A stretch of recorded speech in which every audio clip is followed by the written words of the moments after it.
ओम श्री गणेशाय नमः। श्री सरस्वत्यै नमः। गुरुभ्याय नमः। गोविंदाय नमो नमः।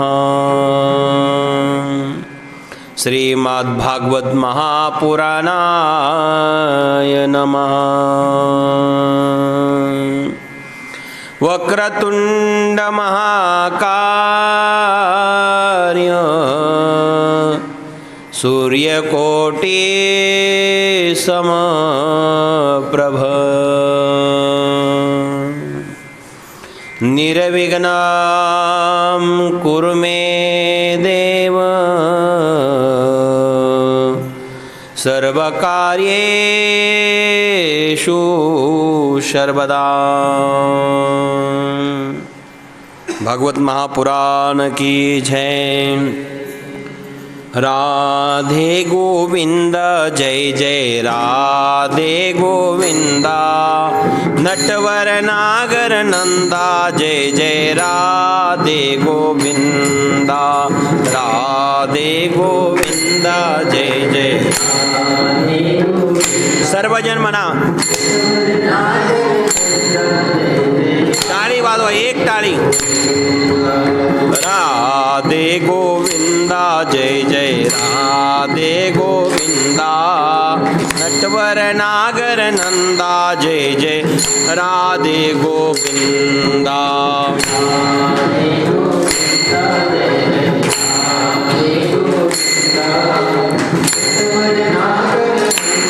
ताली वाजवा। राधे गोविंदा जय जय राधे गोविंदा।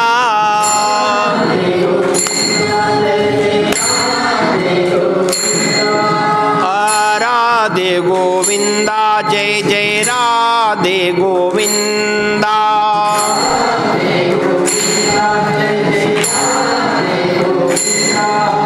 नटवर नागर नंदा जय जय राधे गोविंदा।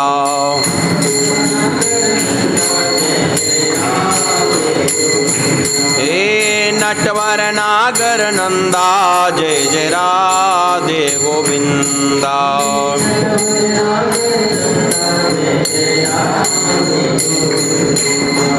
राधे गोविंदा जय जय राधे गोविंदा।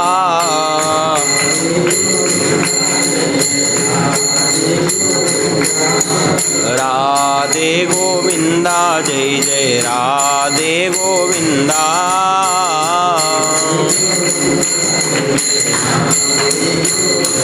हे नटवर नागर नंदा जय जय राधे गोविंदा।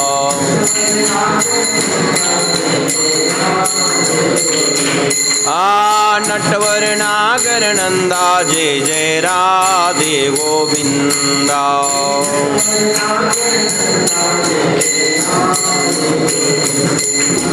राधे गोविंदा जय जय राधे गोविंदा।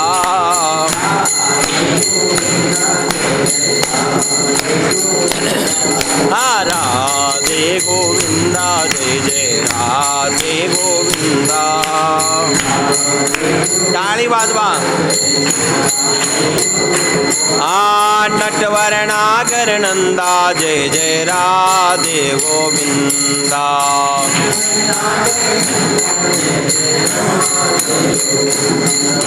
नटवर नागर नंदा जय जय राधे गोविंदा।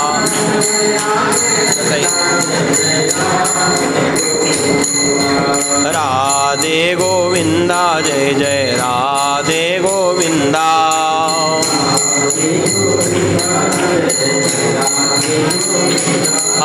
नटवर नागर नंदा जय जय राधे गोविंदा।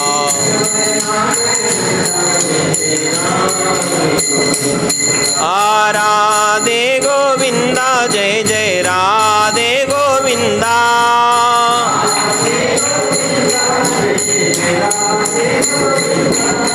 राधे गोविंदा जय जय राधे गोविंदा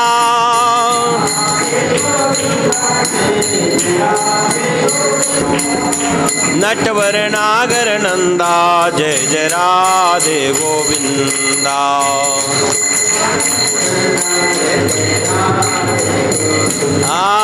नटवर नागर नंदा जय जय राधे गोविंदा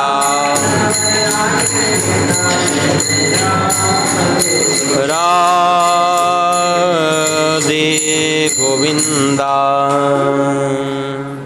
जय जय श्री राधे श्याम। श्रीमद् भागवत महापुराण की जय। सद्गुरु अडबंगनाथ महाराज गुरुदेव भगवान की जय।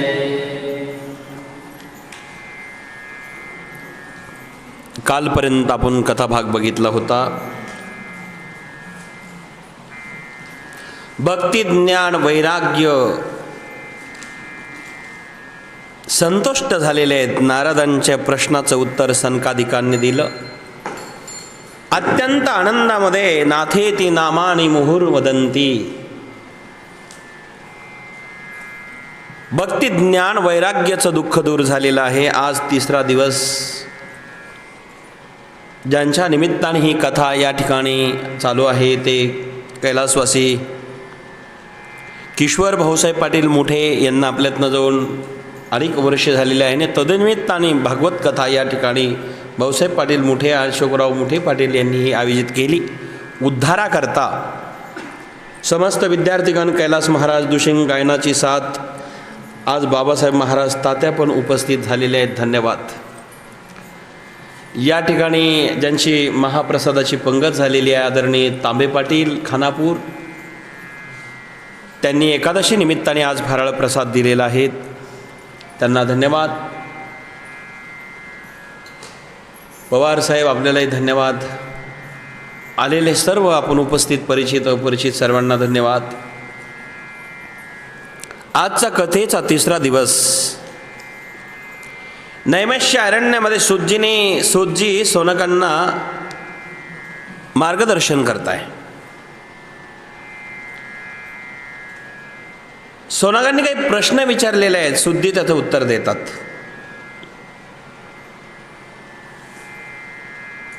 किम श्रिये शास्त्रसार क स्वावतार प्रयोजनम किम कर्म केवतारश धर्मकम शरणं गतः।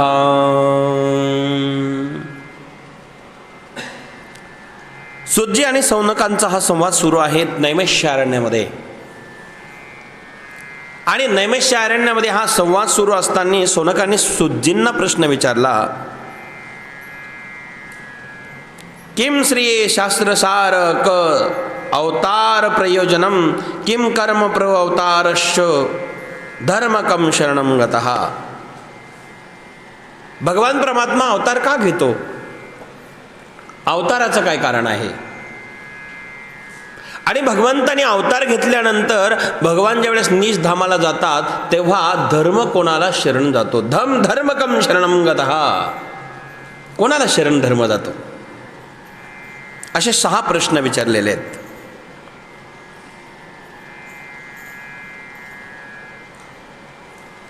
आणि या 6 प्रश्नाच्या अंतर्गत संपूर्ण भागवत कथा आहे, संपूर्ण भागवत आहे। प्रश्न फार महत्त्वाचे आहेत। या जगामध्ये नेमकी सत्य काय आहे? सत्यम परम धीमहि। तेजोवारी मृद्वा यथा विनोमयो यत्र त्रिस्वर्गो मृषा धामना स्वयेन सदा निरस्त्व कुहकम सत्यम परम धीमहि। सत्य या जगामध्ये एकच आहे आणि सत्यच या जगामध्ये सर्वश्रेष्ठ आहेत। नैमिषे निमिषे क्षेत्रे ऋषियो सोनकादकया सत्रम स्वर्गाय लोकाय सहस्रसमामासत् नैमिषारण्यामध्ये ही कथा चालू आहे आणि 1000 वर्षाचं अनुष्ठान आहे. विचार करा, 1000 वर्षाचं अनुष्ठान. नैमिषे निमिषे क्षत्रे ऋषीमये सोनकादया. सुंदर वातावरण आहे. सत्र स्वर्गाय लोकाय सहस्र समासत सहस्र समासत. 1000 वर्षापर्यंतचं हे अनुष्ठान आहे. कोणाला कधी वक्ता करता, कोणी श्रुत्य होतात, यज्ञानुष्ठान चालू आहे. त्याच ठिकाणी पहला प्रश्न है, मनुष्य के लिए मुख्य श्रेयस्कर साधन क्या है? जीवनात उद्धार करून घ्यायचा असेल तर मुख्य साधन कोणतं आहे? कलियुगामध्ये उद्धार झाला पाहिजे आणि मुख्य साधन कोणतं आहे सांगा. मनुष्य के लिए मुख्य श्रेयस्कर साधन कौन सा है? पुंसामेकांत श्रिय सत्र तन्नम सस्तितो महर्षी. पहिला साधन मनुष्य करता सोपं साधन कोणता है? हा पहिला प्रश्न. दूसरा प्रश्न है, शास्त्रों में जो कुछ वर्णन किया गया है उसका सार अपनी बुद्धि से निकाल कर आप हमें उपदेश करें. अनेक शास्त्र आहे, अनेक प्रकारचे जर शास्त्र असेल तर तुम्ही मात्र सगळ्या शास्त्राचा सार सांगा. दुसरा प्रश्न आहे. तीसरा प्रश्न फार सुंदर है. ये भी बताइए प्रभु कि भगवान देवकी के पुत्र के रूप में किस कार्य के लिए अवतीर्ण हुए थे? भगवंतांना अवतरण का झाले? देवकीच्या गर्भात का आले? हा तिसरा प्रश्न आहे.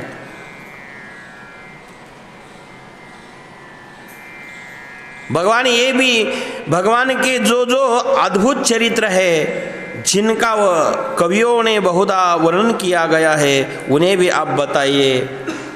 हा पाचवा प्रश्न है. माय बाप, भगवान की अवतार संबंधी जो कथाएं हैं उन्हें भी आप सुनाए. हम भगवान के चरित्र सुनने के लिए लालायित है. दुरुस्तर संसार में जो पाप करने वाले, इच्छा वाले हम लोगों के लिए ब्रह्मा जी ने आपको कर्णाधार बना करके यहाँ भेजा है. या 6 प्रश्नाचे उत्तर द्या प्रभू की धर्म कोणाच्या शरण गेला, पहिला प्रश्न आहे. आणि कलियुगामध्ये पहिला प्रश्न असा आहे की सर्व श्रेष्ठकर साधन अर्थात सोपं साधन कोणतं आहे? कलियुगामध्ये एकच साधन आहे, हरीचं नामस्मरण. नामरूपी साधन जगामध्ये उद्धाराकरता सर्वश्रेष्ठ आहे. बोलो जय श्री. सततं कीर्तयन्तो मां यतन्तस्य दृढव्रतः नमस्यन्तस्य मां भक्त्या नित्ययुक्ता उपासते. नामस्मरण करणं नित्यनेमाने कलियुगात मुख्य साधन आहे. 6 प्रश्न मी आपल्या पुढे मांडलेले आहेत. त्याचं उत्तर सुजी सोनकांना देत आहे. ब्रह्मी योगेश्वर कृष्णे ब्रह्मणे धर्मवर्मणि स्वाम कष्टा मनोनोपेते धर्मकम शरणं गतः. कोणतं धर्म कोणाला शरण गेला? भगवंत अवतीर्ण झाल्यानंतर अवतीर्ण झाले, कार्य केले आणि निजधामाला गेले. धर्मकम शरणं गतः. धर्म कोणाला शरण गेला? मुख्य जोर दिला. 4 प्रश्नाचे उत्तर या ठिकाणी सुंदर आता सांगताय महाराज, उत्तर देताय. लक्ष द्या. कृष्ण भक्ती परम श्रिया शास्त्र सारस्य सैवही प्रयोजनम सतो रक्षा कर्म सृष्ट्यादीक्षणम अवतारास असंख्या धर्मो भगवते स्थितः चतुर्थानां मंत्रशेषस्य तृणयेश्वतरं कृष्णम. कृष्ण भक्ती परम श्रेय. प्रथम स्कंदाला प्रारंभ झालेला आहे. प्रथम स्कंदाचा 2ऱ्या अध्यायातील हा पहिला श्लोक आहे. 12 स्कंद मी सांगून गेलो. आता प्रथम स्कंद आजपासून सुरू झाला. कालपर्यंत महात्म्य चालू होतं. 3ऱ्या दिवशी आपण आता प्रथम स्कंदाला प्रारंभ केलेला आहे. प्रथम स्कंदाच्या 2ऱ्या श्लोकामध्ये कृष्ण भक्ती परम श्रिये शास्त्रशारस्य शैवही कृष्ण भक्ती सर्वश्रेष्ठ आहेत. म्हणून या जगामध्ये अनेक अवतार झाले, पण कृष्ण अवतार सर्व प्रिय झालेले आहेत. नारायणगिरी महाराजांनी कृष्ण अवताराचीच कथा लोकांना सांगितली. कृष्ण अवतारावर प्रेम केलं. महाराज म्हणायचे गोपी तुम्हाला कळणार नाही. मग जर गोपीच कळणार नाही तर कृष्ण कधी कळणार? हा प्रश्न महाराजांचा असायचा आणि हे उत्तर असायचं. म्हणून भजन एकच असतं, हरे कृष्ण हरे राम राधे गोविंद, हरे कृष्ण हरे राम राधे गोविंद, हरे कृष्ण हरे राम. सर्वजण म्हणाचा, सर्वजण, सर्वांचा मोकळा आवाज, हरे कृष्ण हरे राम राधे गोविंद, हरे कृष्ण हरे राम राधे गोविंद,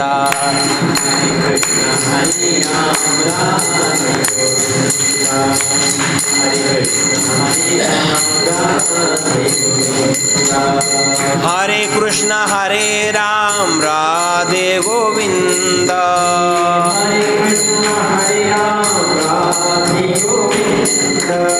हरे कृष्ण हरे राम राधे गोविंद,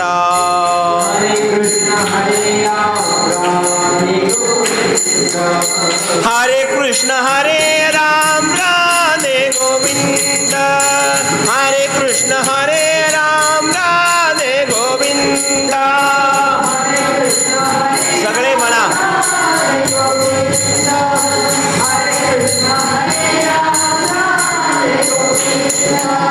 हरे कृष्ण हरे राम राधे गोविंद,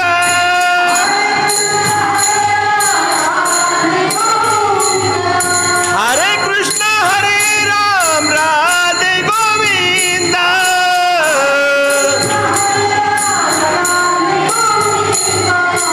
हरे कृष्ण हरे राम राधे गोविंद, हरे कृष्ण हरे राम राधे गोविंद.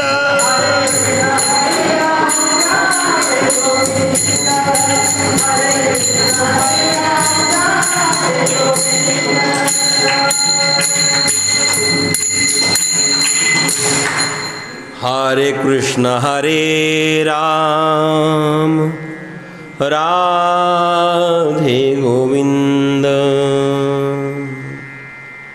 हरे कृष्ण हरे राम राधे गोविंद. एक भगवान परमात्म्याची भक्ती एकमेव सार आहे. म्हणून कृष्ण भक्ती सर्व शास्त्राचं सार आहे. प्रत्येकाने कृष्ण भक्ती केली पाहिजे. सुंदरशा वातावरणामध्ये सुजी सोनकांना अनेक अवताराचे धर्म सांगतात. अनेक अवताराची कथा या ठिकाणी सांगत आहेत.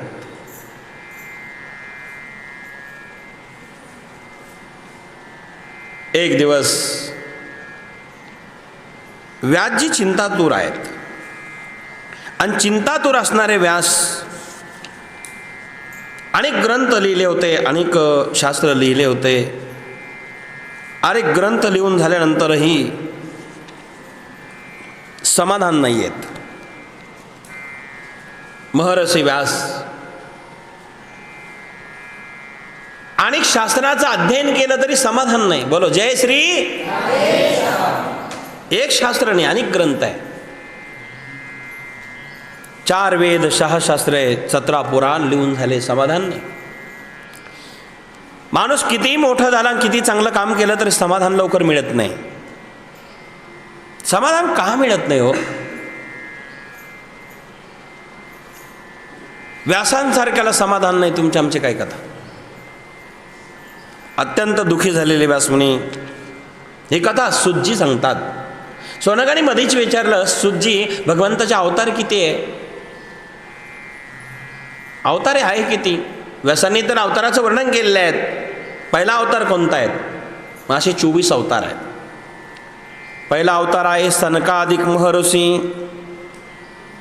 दुसरा अवतार आहे वराह. 24 अवतार मी सांगतो, लक्ष देऊन ऐका. पहिला अवतार सनकादिक आहे.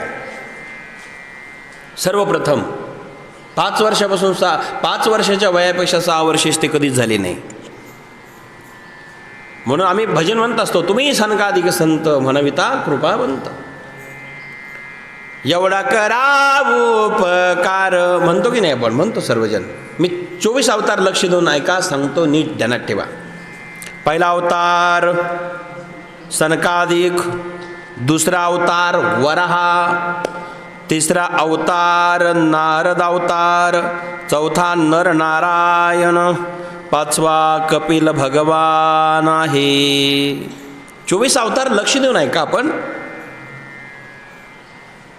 6वा अवतार दत्तात्रेय भगवान, 7वा अवतार यज्ञ अवतार, 8वा ऋषभदेव अवतार, 9वा पृथु अवतार, 10वा मत्स्य अवतार, 11वा कुर्मा अवतार, 12वा धन्वंतरी अवतार आहे. 13वा मोहिनी अवतार आहे कैलास महाराज. 13वा अवतार मोहिनी अवतार आहे. 14वा नृसिंह अवतार, 15वा वामन अवतार, 16वा परशुराम अवतार, 17वा व्यास अवतार, 18वा श्रीराम अवतार, 19वा बलदेव अवतार, 20वा श्रीकृष्ण अवतार आहे. 24 अवताराची संख्या सांगत असताना 21वा हरी अवतार, 22वा हंस अवतार, 23वा बुद्ध अवतार आणि 24वा कलंकी होणार आहे. हे 24 अवतार भागवताप्रमाणे. 24 अवतार या भागवताप्रमाणे जर पाहिले तर 24 अवतार आहे. संत मालिकेप्रमाणे जर पाहिले तर 10 अवतार आहे आणि संत विचाराप्रमाणे पाहिले तर अनंत अवतार आहे. संत मालिकेमध्ये 10 अवतार सांगितलेले ते पण सांगतो, नीट लक्षात घ्या. पोरं विद्यार्थी नोंद करत चला. पहिला मत्स्य अवतार, दुसरा कच्छ अवतार. आता संत मालिकेप्रमाणे जर पाहिलं तर पहिला मत्स्य अवतार आणि भागवताप्रमाणे पाहिलं तर मत्स्य 10वा अवतार येतो महाराज. मत्स्य अवतार हा भागवताप्रमाणेचा अवतार पहिला. 24 पैकी जर अवतार पाहायचं असेल तर मत्स्य अवतार 10वा आहे आणि संत मालिकेप्रमाणे पाहायचं असेल तर मत्स्य अवतार पहिला आहे. आता संत मालिकेतले मी सांगतोय का, पहिला मत्स्य अवतार, दुसरा कच्छ अवतार, तिसरा वराहा अवतार, चौथा वामन अवतार, 5वा नृसिंह अवतार, 6वा परशुराम अवतार, 7वा तुम्ही जागे ना सर्व श्रीराम अवतार, 8वा श्रीकृष्ण अवतार, 9वा बौद्ध अवतार आणि 10वा कलंकी होणार. जय श्री. हे संत मालिकेप्रमाणे 10 अवतार आहेत, ध्यानात ठेवा कैलास महाराज. अण्णा हे 10 अवतार आहे. आणि संत विचाराच्या धारणेप्रमाणे जर पाहिलं तर आमचे संत म्हणतात, अवताराच्या राशी तो हा उभा विठे बरी, अवताराच्या राशी तो हा उभा विठे बरी.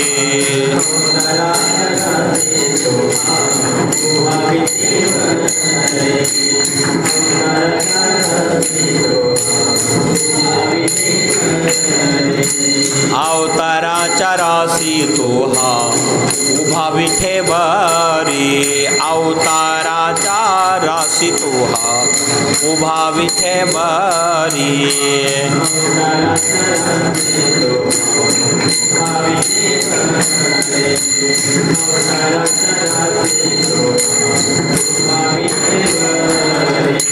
शंख चक्र गदा पद्मा, शंख चक्र गदा पद्मा सहित हारी, अवताराच्या राशी तो हा उभा विठे बरी, अवताराच्या राशी तो हा उभा विठे बरी.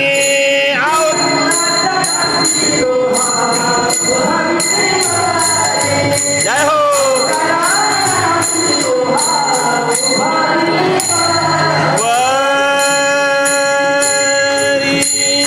बापांनो,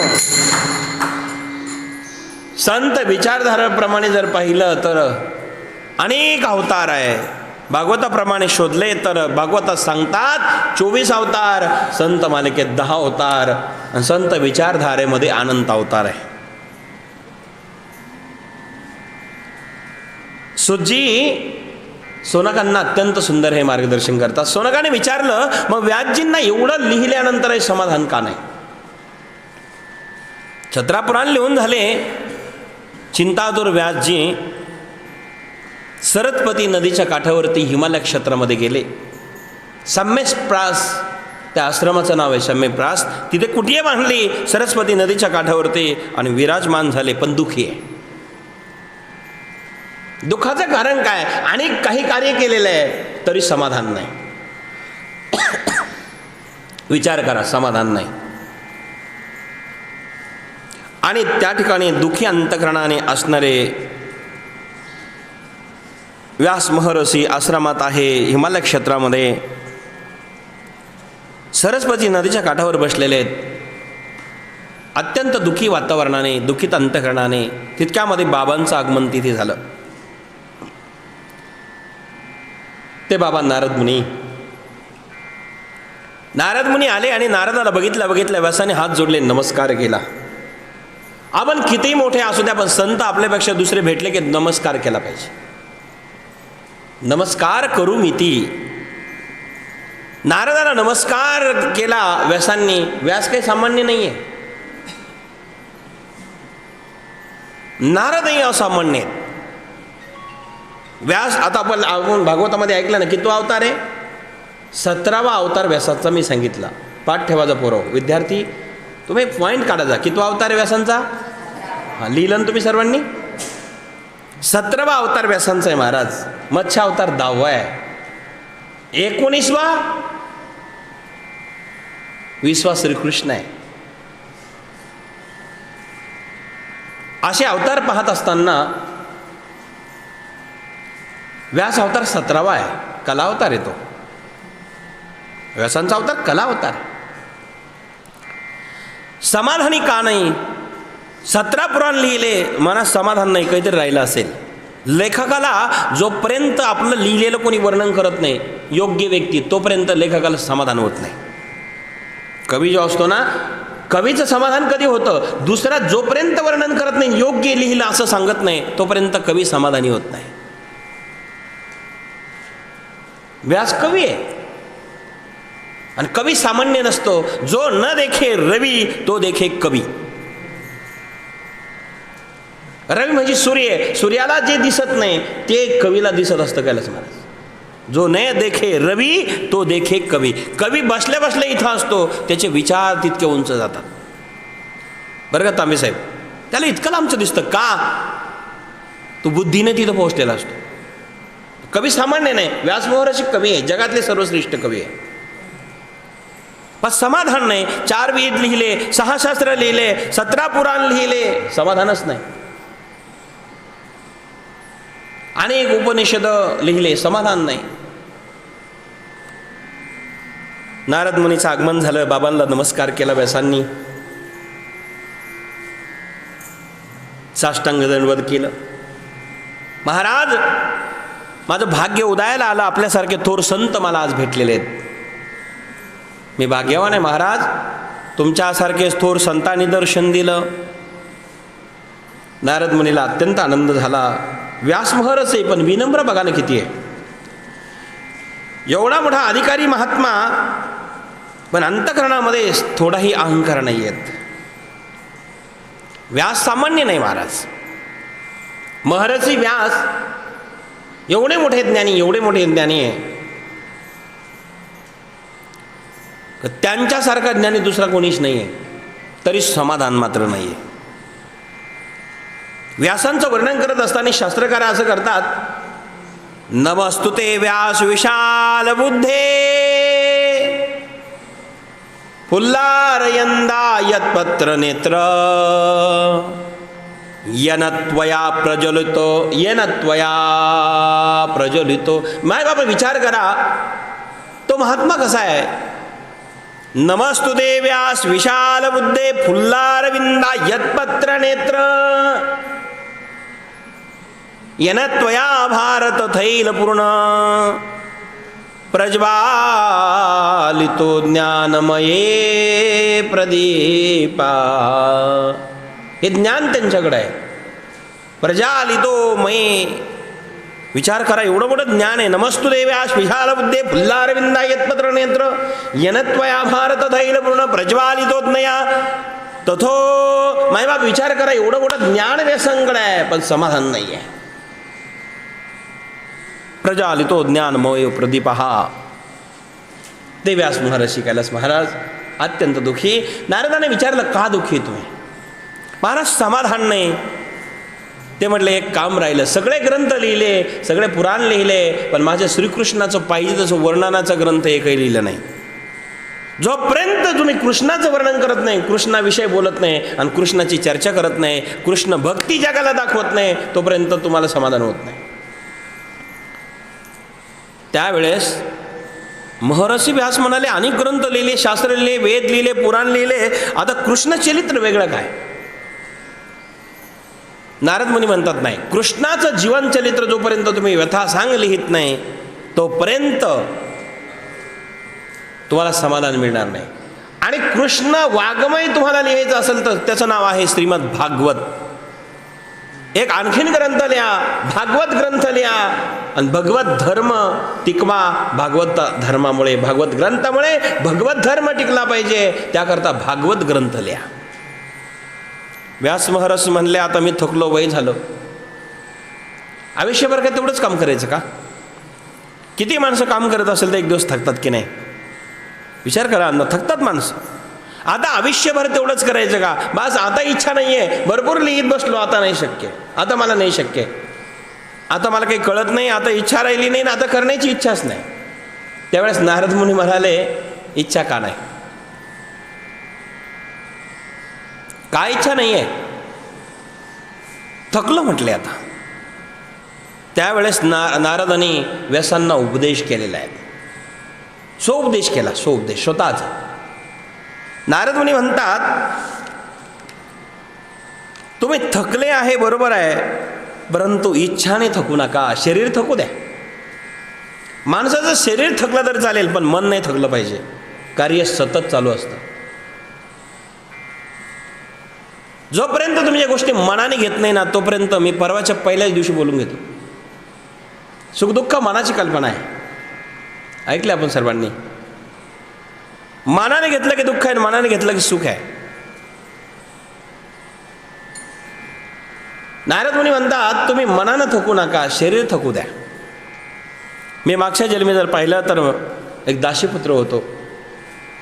स्वतःची जन्मातली मागच्या जन्मीची कथा सांगतात नारद मुनी व्यासांना. व्यासजी, मी मागच्या जन्मी एक दासीपुत्र होतो. माझे वडील वारले. आईला लोकांकडे मोलमजुरी खावा लागली, पण तारुण्याचं वय होतं. तारुण्याच्या वयात जर कुठं माझी आई राहिली तर लोकांच्या अनेक प्रकारच्या चर्चा ऐकायला मिळतात. त्यामुळे माझी आई मला घेऊन एका आश्रमात गेली. आश्रमात गेल्यानंतर आईने सांगितलं, बाबा, ऋषी महाराजांना विनंती केली, मला या आश्रमामध्ये राहू द्या. नीट ऐका, व्यासांच्या पूर्वजन्मीची कथा आहे. मला आश्रमात राहू द्या. तारुण्याचंच वय होतं, मी लहानच होतो.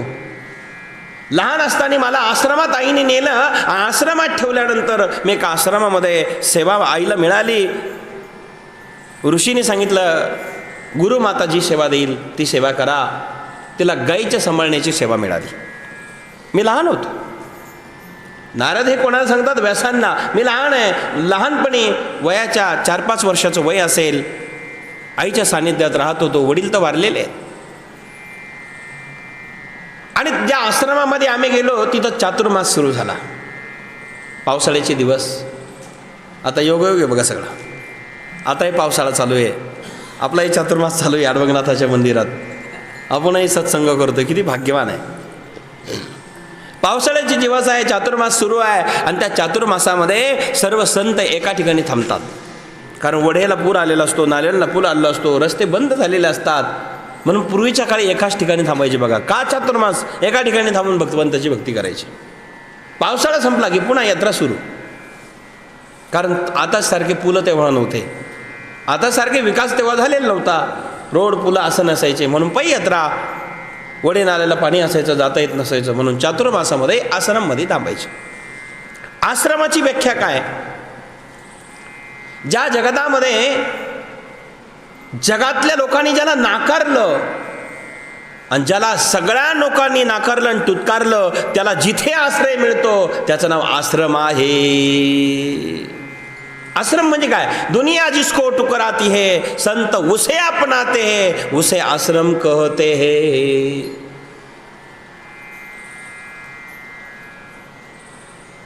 आश्रमामध्ये जात धर्म पंथ कुळ स्त्री पुरुष हे पाहिलं जात नाही. आणि जिथे हे पाहिलं जात नाही त्याला आश्रम म्हणतात. आमच्या गुरुवारी नारंगिरी बाबांकडे आम्ही विद्याभ्यास केला. आम्ही विद्यार्थी असताना आम्ही कोणत्या जातीचे आम्हाला कधीच विचारलं नाही, आम्ही कोणत्या पंथाचे आम्हाला कधीच विचारलं नाही. बाबाने आमचा स्वीकार केला आणि नारंगिरी महाराज मिळाल्यामुळं अरुणनाथगिरी झाले. या आश्रमाचं वैशिष्ट्य. त्यांनी नाकारलं असतं तर हा कथाकार कुठंतरी वर किन टाकायला असता. तात्या भेट झाली नसते आपली, अण्णा भागवतच नसतं आज. विचार करा, ही कोणामुळे घडलं? हे ज्या सद्गुरू नारंगिरी महाराजांमुळे. त्यांनी आश्रय दिला आणि त्या बेटातल्या आश्रमामध्ये आम्ही गेलो म्हणून आमच्यासारखे हजारो कीर्तनकार कथाकार तयार झाले. ते गंगागिरी महाराजांचा आश्रम, ते नारंगिरी महाराजांचा आश्रम. आणि आज ज्या आश्रमात राहून आम्ही विद्याभ्यास केला त्यांची कृपा झाली आणि इथं अडबंगनाथ आश्रम तयार झालं. अनेक विद्यार्थी शिकायला. हे सगळे विद्यार्थी, हे सगळे विद्यार्थी अडबंगच आहे. पण एक दिवस या प्रत्येक विद्यार्थ्यातला एक एक व्यक्ती कथाकार कीर्तनकार होऊन जाईल तेव्हा नारंगिरी बाबाला समाधान झाल्याशिवाय राहणार. आपले विद्यार्थी थोडक्यात टाळ्या थोडक्यात 2-3च वाजायच्या. कल्पना करा, हे विद्यार्थी जेव्हा कीर्तनकार होतील कथाकार होतील, अनेक तालुक्यात अनेक जिल्ह्यात कथा कीर्तन करायच्या माध्यमातून जातील, त्यावेळेस आमचा कोणताही व्यक्ती भेटला तर ते स्वाभिमानाने सांगतील आमचे अण्णा भेटले, आमचे तात्या भेटले, आमचे तांबे महाराज भेटले ज्यांनी एकादशीला पंगत दिली होती, कैलास महाराज आम्हाला गहू लागायला होते, अशोक भाऊ आम्हाला फार मदत करायचे. या सगळ्यांचं वर्णन का? हे तिथं भेटतील. भेटल्यानंतर ते कोणत्या गावाला जाऊ द्या तुम्हाला ओळखतील, तुमची जाणीव ठेवतील. त्यावेळेस अडबंगनाथाची कृपा घेऊन ही ज्या ज्या गावात ज्या ज्या तालुक्यात ज्या ज्या जिल्ह्यात जातील ना, त्यावेळेस सर्वत्र सन्मार्ग सुरू होईल. ही आश्रमाची व्याख्या आहे मायबा. म्हणून आश्रम. नारद मुनी म्हणतात मी त्या आश्रममध्ये राहिलो. आई गायीची सेवा करायची. आई रोज आश्रमामध्ये सडामार्जन करायची, रांगोळी टाकायची, आश्रमाची गुरुदेवांची सेवा करायची, स्वयंपाकाची सेवा असेल, जेवणाची सेवा असेल, झाडलोटची सेवा असेल, सडामार्जन. पूर्वीच्या काळी सडा असायचा, रांगोळ्या असायच्या. आता फडच्या पुसायला म्हणा. आता जर कोणी सेवेला आश्रमात आलं तर फडच्या पुसायला म्हणावं लागेल. सडा कुठं राहिला? जिथं सडा टाकायचं तिकडं पिऊन ब्लॉक चाललं होत, तर गेटवर घालवलं. बरोबर आहे की नाही? आज काळ बदलला, पण सडा मार्जन रांगोळी ही अनादी काळातली परंपरा आहे आपली. नारद म्हणतात माझी आई ती सेवा करायची आश्रमामध्ये, गुरुदेवाने सेवा दिली. त्या आश्रमात मात्र मला थोडंसं ज्ञान झालं होतं, कळायला लागलं आपलं कल्याण कशामध्ये. मी संतांचा सत्संग झाला की एकही दिवस सोडत नव्हतो. सत्संग ऐकण्याकरता मी समोर येऊन बसायचो. साधूचं महात्म्यांचं प्रवचन सुरू झालं की एक एक शब्द मी हृदयात उतरायचो, नोंद करायचो आणि त्याच्याप्रमाणे आचरणात आणायचा प्रयत्न करायचो. बोलो जय श्री. नारद मुनी म्हणतात अत्यंत समाधान होतं. अनेक प्रकारचं ज्ञान चातुर्मासामध्ये संत सानिध्यात मला मिळालं आणि त्या संत सानिध्यामध्ये मी चिंतन करता करता करता एक एक गोष्टी एक एक वाक्य हृदयामध्ये उतरले आणि 4 महिन्यामध्ये मला जीवनाचं सत्य महत्त्व कळालं. चातुर्मास संपला. आश्रमामध्ये गुरुदेवांकडनं जे संत आलेले होते, सत्संग चालू होता. त्या संतांनी सांगितलं महाराज येतो आम्ही आता. संतांना परवानगी जायला मिळाली तर मी सुद्धा विचार केला, आता एका ठिकाणी राहण्यात अर्थ नाही, घरात राहण्यात अर्थ नाही, प्रपंचात राहण्यात अर्थ नाही. संत सानिध्यामध्ये जीवनाचा जर उद्धार होत असेल तर मी सुद्धा संत सानिध्यात गेलो पाहिजे. मी साधू महाराजांना हात जोडले, नमस्कार केला. महाराज, मलाही तुमच्याबरोबर येऊ द्या, मलाही कथा कीर्तनाची आवड आहे, मला तुमचं सानिध्य मिळू द्या. साधू महाराज म्हटले, आईची परवानगी घेऊन ये. वडील तर वारलेले आहे, घरात दुसरं कोणी नाही, आईची परवानगी घे ये.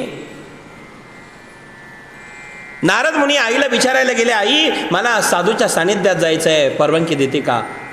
आईने विचार केला, आम्हाला म्हातारपणाला एवढाच आधार आहे, एकूण एक मुलगा, मला दुसरा आधार नाही. जर हा गेला तर माझ्या जीवनातला आधार संपेल, माझा जर आधार गेला तर मला कसं जीवन जगता येईल? आई परवानगी देत नव्हतीस. नारद मुनी म्हणाले, जर आईने मला जाऊ दिला नाही तर माझा उद्धार होणार नाही, काय करावा? लहानपणच होतं, लहानपणी मुलं काय करतील सांगता येत नाही. नारदाने एक कल्पना केली मनामध्ये, माझी आई मरत का नाही? आणि आई गाय धुवायला गेली, काळा सर्प आला, आईला दंश झाला, आई मरण पावली. व्यासजी, ते चुकीचं होतं माझं, मी म्हणायला नको होतं, तरी पण मी मनामध्ये विचार केला, कथा ऐकली आणि आई मरण पावली. आता मी मुक्त झालो आणि जंगलामध्ये भजन करण्याकरता निघून गेलो. मला संतांनी मंत्र दिला, दासीपुत्र होतो आणि त्या मंत्राचा मी जप केला. जप करता करता भगवान परमात्म्याचा साक्षात्कार झाला, एक झाकी दर्शनाला मिळाली.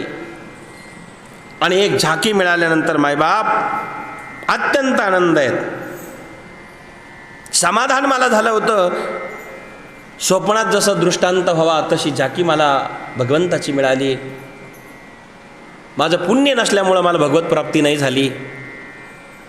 भगवंताने सांगितलं, आता या जन्मात तर तुला माझी प्राप्ती होणार नाही, पुढच्या जन्मात होईल. आशीर्वाद दिला आणि तो मंत्र मी जपता जपता गतप्राण झालो. पुढच्या जन्मी मी ब्रह्मदेवाचा पुत्र, मानसपुत्र झालो आणि ब्रह्मदेवाच्या पुढे जन्माला येऊन मला नारद ही पदवी मिळाली. हे संत सानिध्याचं महत्व आहे.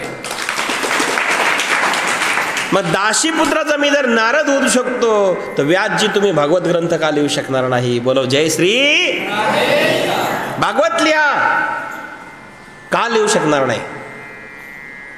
अनेक प्रकारचा उपदेश नारदजी करतात. भगवान गलितम चांडम जीवहीनामी नास्ति हे वै श्रीमद्भागवते पीयूषये के काज्य जीवमवाप्तनावान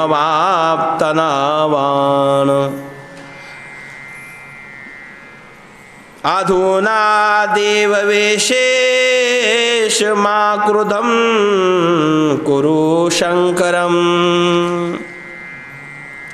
नारदजी म्हणतात, तुम्ही भागवत लिहा. भागवताची ताकद काय आहे? आणि नारदांनी उपदेश केल्यानंतर व्यासजीने भागवताला सुरुवात केली. भागवत लिहिण्याकरता अत्यंत आनंद त्या ठिकाणी झालेला आहे.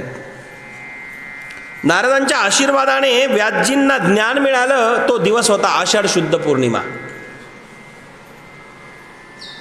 ज्या दिवशी नारद मुनी व्यासांना गुरु मिळाले तो दिवस आहे व्यास पौर्णिमा. तिला म्हणता आषाढ पौर्णिमा, तिला म्हणता गुरु पौर्णिमा. आषाढ शुद्ध पौर्णिमा अर्थात बरोबर नोंद करा, गुरु पौर्णिमा. नारदांनी व्यासांच्या छातीला हात लावला, आशीर्वाद दिला. जसा लाईटमधून प्रकाश यावा, अंधकार नष्ट व्हावा, तसा अज्ञानरूपी अंधकार नष्ट झाला आणि व्यास महर्षींना गुरु मिळाले. भागवत कथेला प्रारंभ झाला. बोलो जय श्री. आणि भागवत कथा त्या ठिकाणी लिहिण्याकरता सुरुवात झाली. मायबाप सुंदर वातावरण आहे. हा भागवत ग्रंथ एक एक मंत्र बोलता बोलता 18,000 श्लोक तयार झाले आणि 18,000 श्लोकाची ही शिदुरी गुरुदेवाच्या कृपेने व्यासांनी तुम्हा आम्हाला दिली.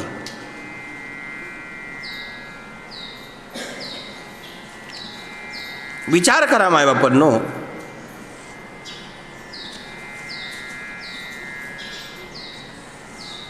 अनेक प्रकारचं वर्णन सुरू झाल्यानंतर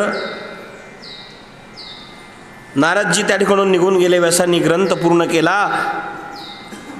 आता हा मंत्र, हा ग्रंथ मी लिहिलेला आहे, परंतु पहिला ऐकायचं कोणाला?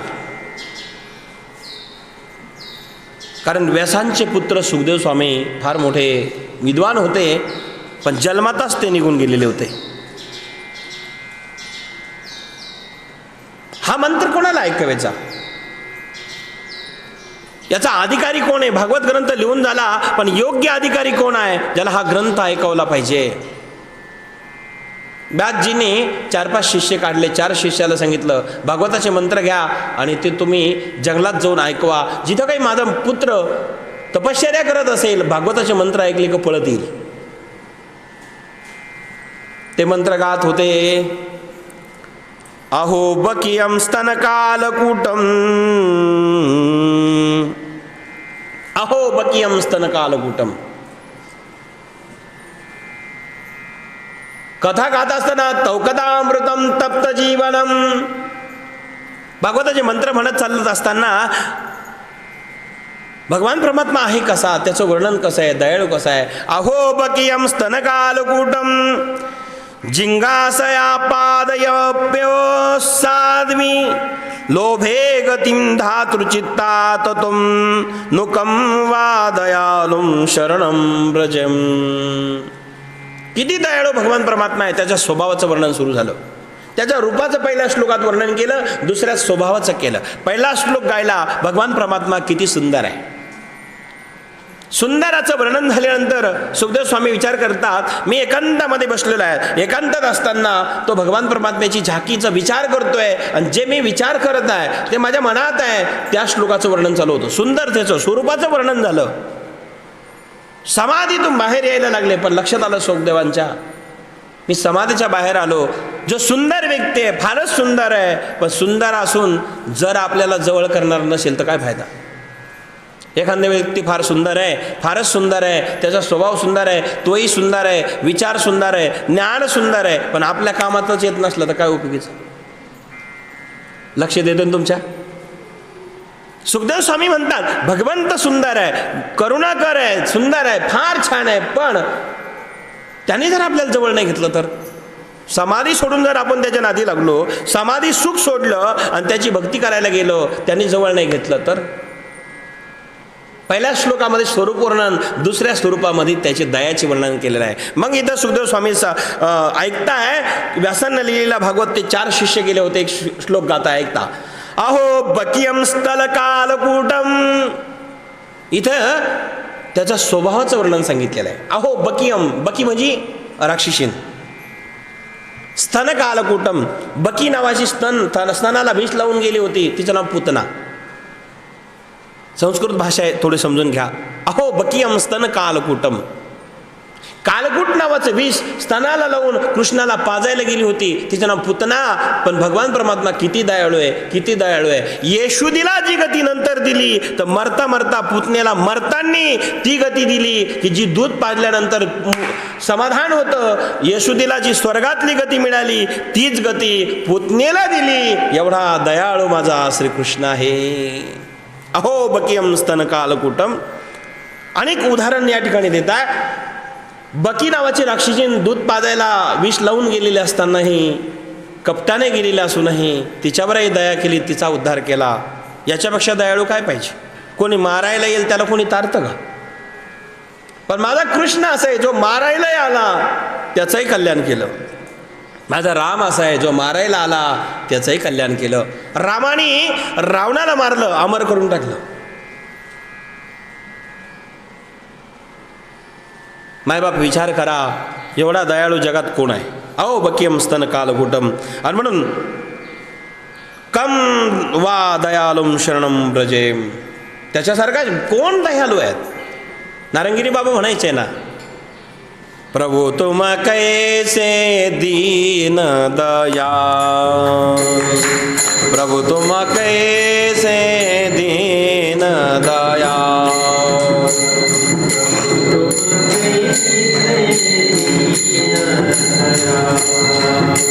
सर्व म्हणा.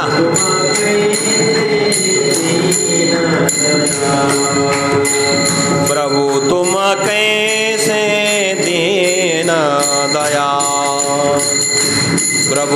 कैसे दीन दयाल।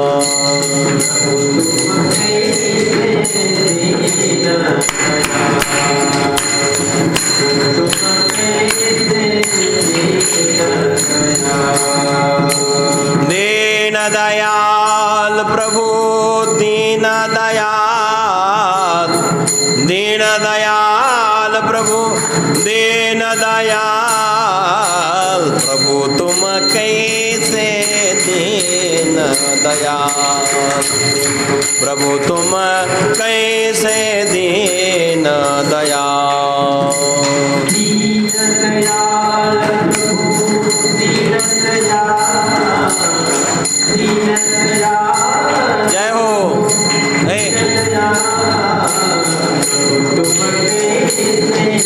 टाळी वाजून सर्वजण म्हणा।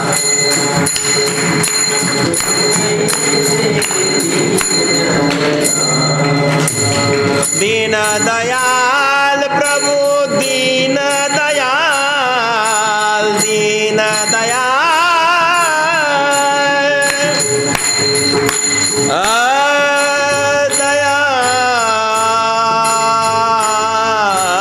दयाल रे दीन दयाल,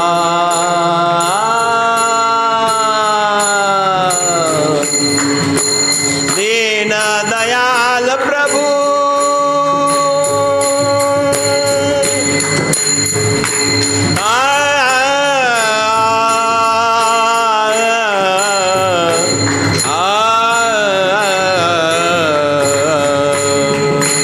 प्रभु तुम कैसे दीन दयाल, दीन दयाल प्रभु दीन दयाल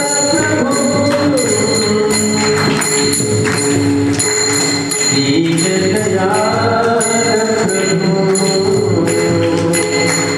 दीन दयाल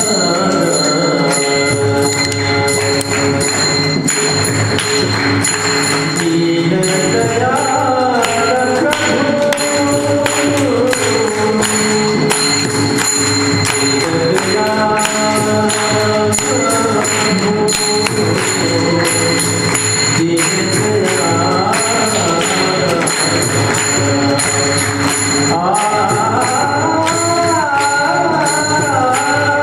जय हो।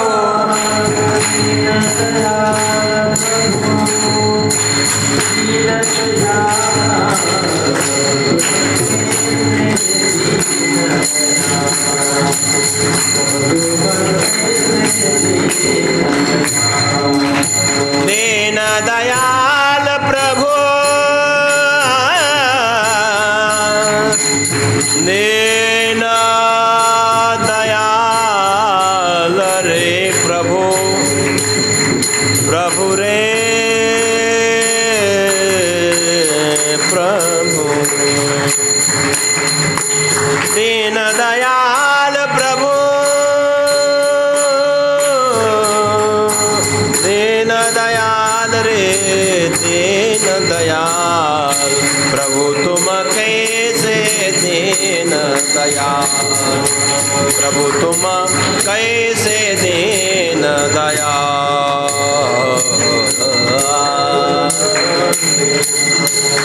प्रभु तुम कैसे दीन दयाल, प्रभु तुम कैसे दीन दयाल।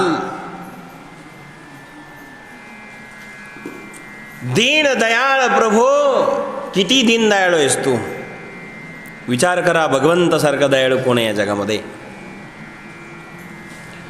भगवंतासारखा दयाळू या जगात दुसरा कोणीच नाही।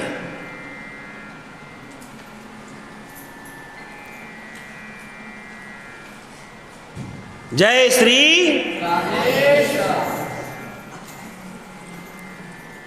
आणि म्हणून दीन दयाळू विश्वर असणार आहेत। किती दयाळू आहे महाराज। राक्षसीनी, पुतना राक्षसीने ज्यावेळेस येते विष पाजण्याकरता आले, तिचाही उद्धार केला। दयाळू आहेत। जय श्री ही भागवत कथा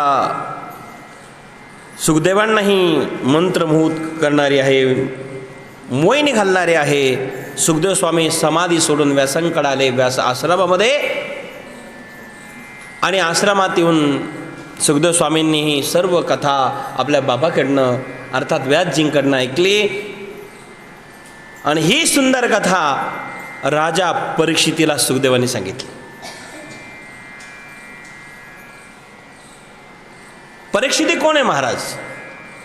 शौनकाने प्रश्न विचारला. ज्या सुखदेवांनी राजा परीक्षितीला कथा सांगितली ते परीक्षिती कोण आहे ते सांगा ना. प्रश्न उत्तरी चालू देण्यात ठेवा. ही कथा प्रश्न उत्तरातलीच आहे. शौनकाने प्रश्न केला. सुज्जी म्हणतात परीक्षिती पांडव कुळामध्ये जन्माला आले आहेत. महाराज ती कथा सांगा ना. सांगतो पण जरा लक्ष द्या ना. जय श्री परीक्षितीची जन्माची कथा महाराज या ठिकाणी सांगतात. कौरव पांडवांचे युद्ध झालं. कौरव पांडवांचे युद्ध पूर्ण झालं. पांडव विजयी झाले, कौरव हरले गेले. कौरव हरलेले असताना भीमाने दुर्योधनाला मारलं. मेला नाही, तो मरण अवस्थेत पडलेला होता. अश्वत्थामा बलिर्व्यासो, अश्वत्थामा कृपाचार्य काही सैन्यासह तिथे आले.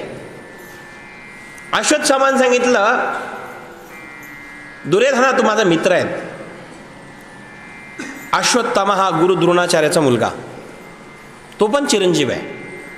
चिरंजीव असून कार्य चुकलं की त्याला सुख मिळत नाही. ध्यानात ठेवा. माणसाला आयुष्य किती आहे, किती जगतो याला फार महत्त्व नाही, तो कसा जगतो याला फार महत्त्व आहे. आयुष्य किती याला फार महत्त्व नाही, ते कसा आनंदात जातं याला फार महत्त्व आहे. नीट लक्ष द्या. व्यास त्या ठिकाणी मित्र आहे दुर्योधनाचा अश्वत्थामा. सांगितलं जोपर्यंत दुर्योधना तो जिवंत आहे तोपर्यंत आपण हरलेलो नाही. मला आज्ञा दे, मी आत्ता जातो. पांडवाची विजयी रात्र आहे, मी आत्ताच्या आत्ता 5 पांडव मारून घेऊन येतो. मरण अवस्थेत पडलेला तो दुर्योधन, त्याने कपाळाला माती घेतली, तिलक केला सेनापती म्हणून. जा. विजयाची रात्र होती. पांडव विजयी झालेले होते, दुर्योधन हरलेला होता, कौरव हरलेले होते. आता सगळेच मेलेले होते कौरवामध्ये. फक्त दुर्योधन आता मरणारच आहे, तो बी काही काळामध्ये. तितक्यामध्ये अश्वत्थामाला सेनापती केलं आणि पाठवलं. सेनापती पदावरती अश्वत्थामा आहे आणि पांडव झोपलेले आहेत. पांडव ज्या शिबिरामध्ये झोपलेले होते, कृष्णाने सांगितलं आज रोज तुम्ही जिथे झोपत होते तिथे झोपायचं नाही, शिबिर बदलून झोपा. भगवंत सावध करत असतात, ध्यानात ठेवा. पांडवांना ज्या शिबिरात अर्थात जिथे रोज झोपायची तिथे झोपू दिलं नाही कृष्णाने. दुसऱ्या शिबिरामध्ये झोपा. आज 5 एका ठिकाणी थांबत होते, ते दुसऱ्या शिबिरात गेले. पण घटना अशी घडले, त्या शिबिर ते खाली झाल्यामुळं विजयीची रात्र आहे. पांडवांची 5 मुलं तिथे येऊन झोपले. पांडव तर दुसऱ्या शिबिरात गेले, पण पांडवांचे 5 मुलं तिथे येऊन झोपले. अश्वत्थामा मध्यरात्रीला गेला, शिबिरामध्ये प्रवेश केला. अंधार आहेत. 5 पांडव समजून 5 पांडवांचे मुलंच मारले महाराज त्याने. 5 पांडवांच्या मुलांचे मुंडके तोडले. अंधारामध्ये ते मुंडके घेतले. विजयी समजून दुर्योधनापर्यंत गेला. दुर्योधन गतप्राण होणारच आहे, मरणारच आहे. आता दुर्योधनाला सांगितले, हे बघ मी आत्ताच्या आत्ता पांडव मारून आणले. कोण म्हणतं? अश्वत्थामा, मी आत्ता 5 पांडव मारून आणले. 5 मुंडके तुला दाखवायला आणलेले आहेत. दुर्योधन म्हणाला हे शक्यच नाही. पांडव मारून येणं म्हणजे काय? गाजरपाला गवत कापून येणं आहे का? घास कापून गठुडे मारून येणं आहे का पांडव मारणं म्हणजे? तू म्हणतो 5 मुंडके आणले, शक्य नाही. अरे पटत नसेल तर ते मुंडकेच घेऊन आलो. म्हटले बघ तुला जर पटत नसेल ना, 5 पांडव मी मारले, हे बघ मुंडके आणले म्हटले त्यांचे बघ. त्यावेळेस मुंडके बघायला गेला. एक मुंडकं धरलं दुर्योधनाने, दाबलं, पटकन फुटलं. मुंडकं घेतलं हातामध्ये, अंधार आहे, मध्यरात्रीचा प्रसंग आहे. मुंडकं दाबलं, पटकन फुटलं. अरे अश्वत्थामा, हे काय केलंस तू? हे पांडव नाहीये. पांडवांचे मस्तक इतके सामान्य नाही, सहज हाताने तीच कलते फुटेल. हे पांडव नाहीये. कोण आणलंस तू? जरा उजाडात घे. आपल्या भाषेत कंदील, हिंदीमध्ये लालटेन. कंदिलाला हिंदीमध्ये लालटेन म्हणता बरं का, लिहून ठेवा. अरे लालटेन लगाओ, ज्योत बढ़ाओ, क्या है मुझे दिखने दो. कंदिलाची वात वाढवली आपल्या भाषेमध्ये. प्रकाश झाला. कंदिलाला हिंदीमध्ये लालटेन म्हणतात. हा, आणि तो कंदिलाचा प्रकाश वाढवला. आणि त्या ठिकाणी मायबाप पाहिले तर ते पांडव नव्हते, पांडवाचे मुलं होते. अश्वत्थामाला दुर्योधन म्हणतो, अरे काय केलंस आहे? आमच्या कुळामध्ये आता कोणीच जिवंत राहिलं नाही. हेच 5 होते. आणि यामध्ये आता आम्हाला पाणी देण्याकरता, तर्पण दान करण्याकरता, आम्ही मेल्यानंतर तर्पण विधी असतो ना, आपण 10वा श्राद्ध हे घालतो. श्राद्ध 10वं का घालतो? पुण्यस्मरण का करतो? कर्त्यांच्या उद्धाराकरता तर्पण करावं लागतं. अरे आमच्या कुळामध्ये तो कोणी ठेवलंच नाही. आता फार वाईट केलं रे मायबाप. दुर्योधन नारदहून गतप्राण झाला. अश्वत्थामाने विचार केला, जर पांडव मेले नाही, पांडव पुत्र आहे, तर आम्हाला ते सोडणार नाही. सैरा वैरा धावू लागला. अमरच व्यक्ती आहे. विचार करा, चिरंजीव व्यक्ती आहे. 7 चिरंजीवापैकी अश्वत्थामाचं नाव आहे. 7 जे चिरंजीव आहे ना, त्यापैकी अश्वत्थामा चिरंजीव आहे. पण चिरंजीव होणं एक कार्य चुकलं, समाधान कुठे आहे? अश्वत्थामा दुःखी आहेत. सकाळच्या वेळेला उठले आणि एकच चर्चा सुरू झाली, पांडवांचे मुलं मारले. द्रौपदीला कळालं. द्रौपदी आली आणि द्रौपदीने बघितलं, माझे 5 मुलं मारले. पांडव त्या ठिकाणी आलेले आहेत. जोपर्यंत हे कोणी मारलं तोपर्यंत सांगणार नाही, तोपर्यंत यांची अंत्यविधी मी करून घेणार नाही. अंत्यविधी करू देणार नाही. द्रौपदी म्हणते, कोणी मारले माझ्या मुलांना? काय अपराध केला होता? झोपलेले होते ना, मध्यरात्रीचा प्रसंग आहे. कोणी मारलं माझ्या मुलांना? अर्जुनाने प्रतिज्ञा केली, ज्याने मारलं असेल देवी, त्याला मी तुझ्यासमोर आत्ताच्या आत्ता उभा करतो, शोधून घेऊन येतो. बाण पाहिले कोणाचे? लक्षात आलं हे अश्वत्थामाचे बाण आहे. कारण प्रत्येकाचे निशाणे असायच त्या काळात. हे अश्वत्थामाने मारलं. घेऊन येतो. अश्वत्थामाकडे गेला. अर्जुनाचं आणि अश्वत्थामाचे युद्ध होणार. अर्जुनाने अनेक प्रकारचे युद्ध करायचा प्रयत्न केला. अश्वत्थामाने ब्रह्मास्त्र सोडलं. ब्रह्मास्त्र हे अंतिम अस्त्र आहे. ब्रह्मास्त्र हे अंतिम अस्त्र आहे. एकदा ते अस्त्र सोडलं की ब्रह्मांडाचा नाश होतो. आणि लक्षात घ्या, कोणतं अस्त्र कुठे सोडावं हे कळलं नाही ना, कदाचित हानी होत असते. आता आम्ही फार विकसित झालो. आपल्याकडे भारताकडे बॉम्ब आहे, अणुबॉम्ब आहे, हायड्रोजनिक बॉम्ब आहे. अनेक देशाकडे आहेत. अनेक सूक्ष्म असतात ते. 1-2 किलोचा बॉम्ब जरी टाकला तर हे सगळं राष्ट्र नष्ट होईल, असे बॉम्ब आहे. तर विचार करा, ही शक्ती तेव्हा होती. ब्रह्मास्त्र असं आहे की त्याच्या पुढे काहीच नाही. ब्रह्मास्त्र. जय श्री राधे. ब्रह्मास्त्र असं आहे. आणि ते ब्रह्मास्त्र मायबाप अर्जुनावर सोडलं त्यांनी, अश्वत्थाम्याने. व्यासमुनी आले, मूर्खा, ब्रह्मास्त्र सोडलं. अर्जुनावर सोडल्यानंतर कृष्णाने सांगितलं, अर्जुना तू पण ब्रह्मास्त्र सोड. अर्जुनाने ब्रह्मास्त्र सोडलं.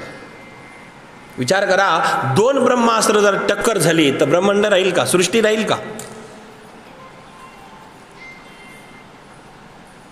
भगवान श्रीकृष्ण म्हणतात, त्यांनी जर ब्रह्मास्त्र सोडलेलं आहे तर तू सुद्धा सोड. का? विषाचा विष उतरायचा असेल तर विष उतरण्याकरता पहिल्यांदा विषाचं जे इंजेक्शन द्यावं लागतं.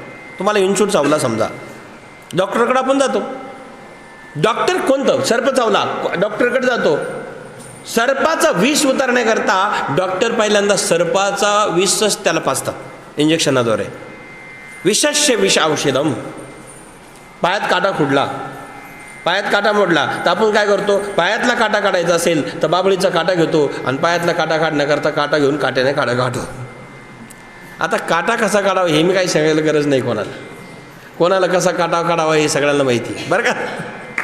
हे पायातला काटा काढण्याकरता जात्या बाबळीचा काटा घ्यावा लागतो आणि मग पायात घालून मग काढावा लागतो. जसा काटा काढण्याकरता काट्याचीच गरज असते तसं विष उतरण्याकरता विषाचीच गरज असते. बोलो जय श्री विशेष विष औषधम.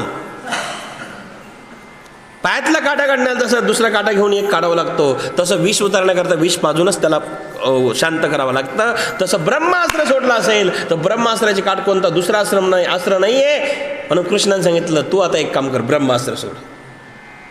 भगवान श्रीकृष्ण येते, जाको राखे साई उसको मार सके ना कोई, जाको राखे साई उसको मार सके ना कोई, बाल ना बाका हो सके सब जग बैरी होय.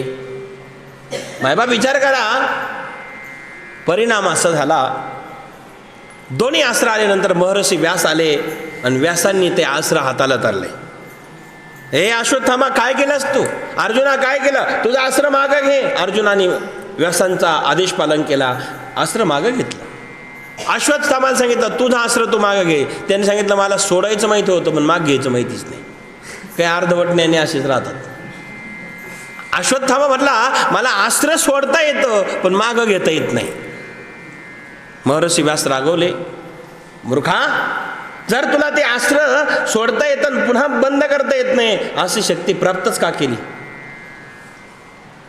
अरे मग दिशा बदल. अश्वत्थामाने विचार केला, माझ्या बापाला मारलं नाही पांडवांनी, पांडवाला जर या ठिकाणी मारलेलं असेल तर विचार करा मायबापांनो, माझ्या वडिलांना मारलेलं आहे, माझ्या वडिलाला यांनी मारलंय ना, यांनी वडिलाला मारल्यामुळे मी बदला घेईल. दिशा जरी बदलली तर यांच्या कुळाचा नायनाट करेल, कुळाचा नायनाट करेल म्हणून ते अस्त्र अभिमन्यूची पत्नी उत्तराच्या गर्भामध्ये गर्भवती होती, तिच्या गर्भावर सोडला. माणसाने द्वेष करावा पण इतका. एखादी गर्भवती स्त्री असेल आणि तिच्या गर्भाचा नाश करायचा विचार असेल त्याच्यापेक्षा पाप कोणतं मोठं आहे. अश्वत्थामाने ते केलं, ब्राह्मण होता तरी केलं. अर्जुनाचा पुत्र अभिमन्यू, अर्जुनाच्या पुत्राची पत्नी उत्तरा आणि ती गर्भवती आहे, पांडवांची कुलूद आहे. लक्ष द्या, तिच्यावर ते अस्त्र सोडलं आणि ते अस्त्र सोडल्यानंतर मायबाप उत्तरा सैरावैरा धावू लागली. त्राहिमाम प्रभो कृष्णा, तुमच्याशिवाय कोण नाही. आता भगवान श्रीकृष्णाच्या लक्षात आलं काय अन्याय केलाय. अश्वत्थामाला पकडलं आणि भगवान श्रीकृष्ण उत्तराकडे गेले. उत्तराच्या गर्भामध्ये भगवान श्रीकृष्णाने एक सूक्ष्म रूप धारण केलं. गर्भात जाऊन गदा फिरवली. ब्रह्मास्त्रापासून परीक्षितीचा प्राण वाचवला. परीक्षिती महाराज विचार करतात, गर्भामध्ये मला कोणी वाचवलं. गर्भरचना फार सुंदर आहे. कपिल संवादामध्ये मी सांगेल आपल्याला किती दिवसांना मुलगा जन्माला येतो, कसं होतं, हे सर्व सविस्तर भागवतामध्ये आहे. देहोती कपिल संवादामध्ये, पण भागवत आपलं कमी, 3-4 तासाची कथा, 1-1.5 तास टाईम संपला की नाही. आज मला दिवस आहे बरं का, सांगा तुम्ही.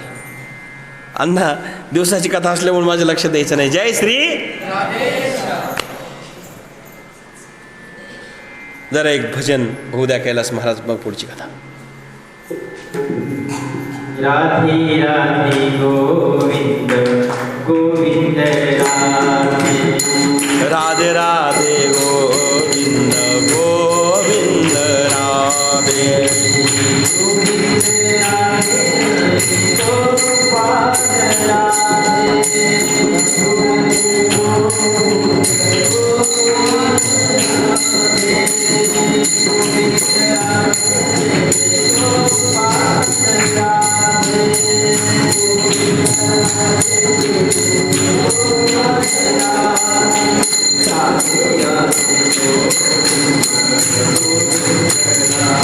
टाळी वाजून म्हणा.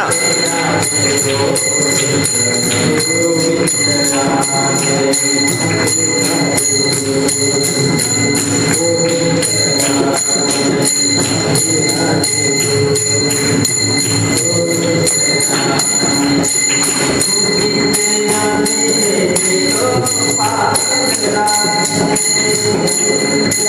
जय हो. जय हो.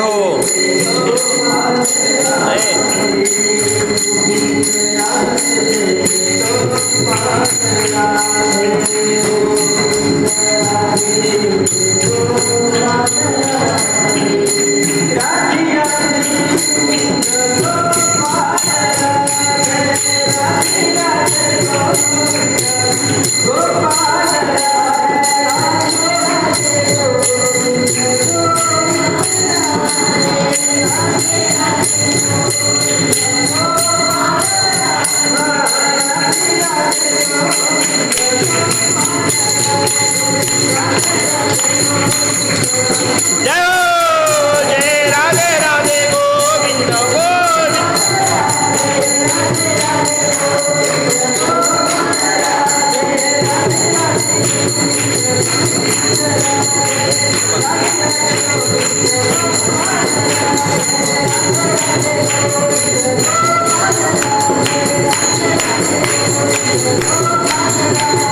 राधे राधे गोविंद गोविंद राधे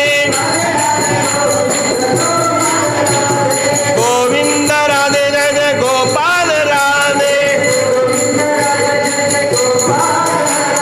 राधे राधे गोविंद राधे.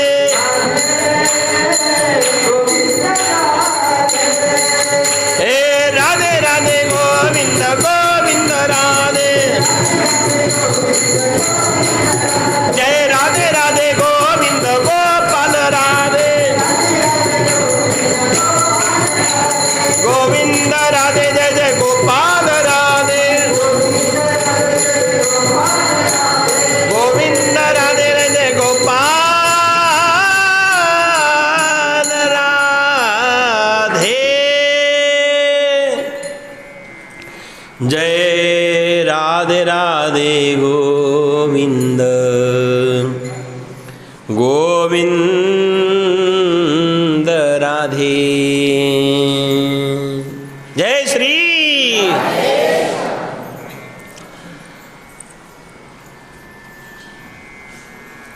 अश्वत्थामा ब्रह्मास्त्र सोडून बेचैन झालेले आहेत मायबाप. अर्जुनाने अश्वत्थाम्याला घेतलं. श्रीकृष्णाने प्राणामध्ये रक्षा केली आणि रक्षा केल्यानंतर त्या ठिकाणी मायबाप सुंदर रक्षा त्या ठिकाणी भगवान परमात्मा परीक्षितीची करता गर्भावस्थेमध्ये.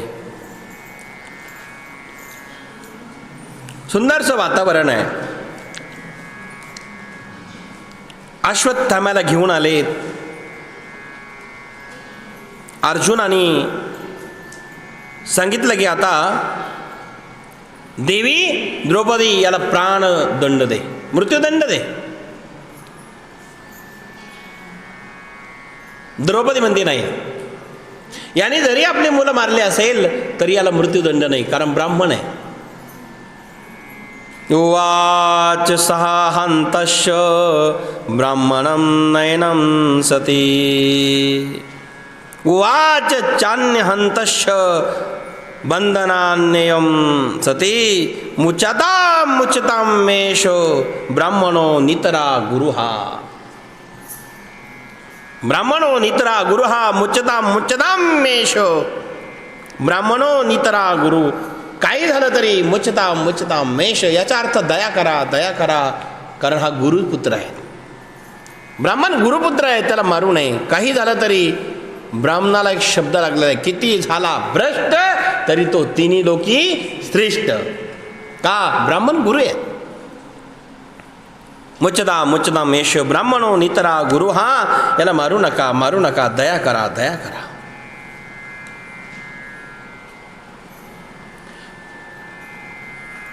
द्रौपदी मारू देत नाही, कारण द्रौपदी देवी दयाची आहेत. अर्जुनाला प्रश्न करता पडला की द्रौपदीला सांगितलं तू सांगशील तो दंड देईल, पण द्रौपदी मारू देत नाही. मग आपल्या मोठ्या भावाला विचारलं, कोण? धर्मराजा. धर्मराजाने सांगितलं, हे बघ, जे काही शास्त्रात लिहिलेलं असेल अर्जुना तेच कर. शास्त्र सोडून काही करू नको, ते धर्मराज आहे. शास्त्रात कोणता दंड असेल ते कर बाबा, शास्त्र सोडून काही वागू नको, याला म्हणते धर्मराजा. भीमाला विचारलं, दादा तुझी काय इच्छा आहे? भीम म्हणाला, तू जर सोडलं तर मी मारेल, कारण यांनी अन्याय केला ना, अन्यायाला सोडणं पाप आहे. भीमदादा रांगडाच होता, रांगडे माणसं जास्त नादी लागू नका बरं का. भीमदादा त्याने सांगितलं, अर्जुना तू सोडलं की मी मारणार आहे, कारण याने आपले 5 मुलं मारले, मी याला जिवंत ठेवणार नाही. नकुल सहदेवाला विचारलं, तुझं काय इच्छा आहे? त्याने सांगितलं, मधले दादा म्हणतो ते खरं आहे, आतिताई अन्यायी जो आहे ना त्याला सोडणं पाप आहे, त्याला मारलंच पाहिजे. द्रौपदीने विचारलं, तुझी काय इच्छा आहे? द्रौपदी म्हणले, द्रौपदी दयाची देवी आहे, ती म्हणते मुचिताम मुचिताम यश ब्रह्मणा नित्रा गुरु. हा ब्राह्मण गुरु आहे, मारू नका मारू नका, मुचिताम मुचिताम यश. दया करा दया करा, दया धर्म का मूल है, पाप मूल अभिमान, तुलसी दया न छांडिए जब तक घटलक प्राण. रामायण नाही सांगत तुळशीदास, दया करा,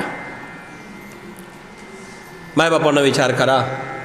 द्रौपदी दयाची देवी आहे. धर्मराजाने सांगितलं, शास्त्रात जे ते करा. अर्जुनाने विचार केला, सगळ्यांनी सगळे वेगळे वेगळेच मत दिले, कोणाचंच एक मत आलं नाही. अर्जुनाने शेवटी श्रीकृष्णाला विचारलं.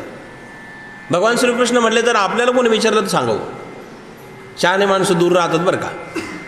शहाणे माणसं असे असतात, आपल्याला जर कोणी विचारलं सांगायला हरकत नाही, नाही विचारता सांगू नये.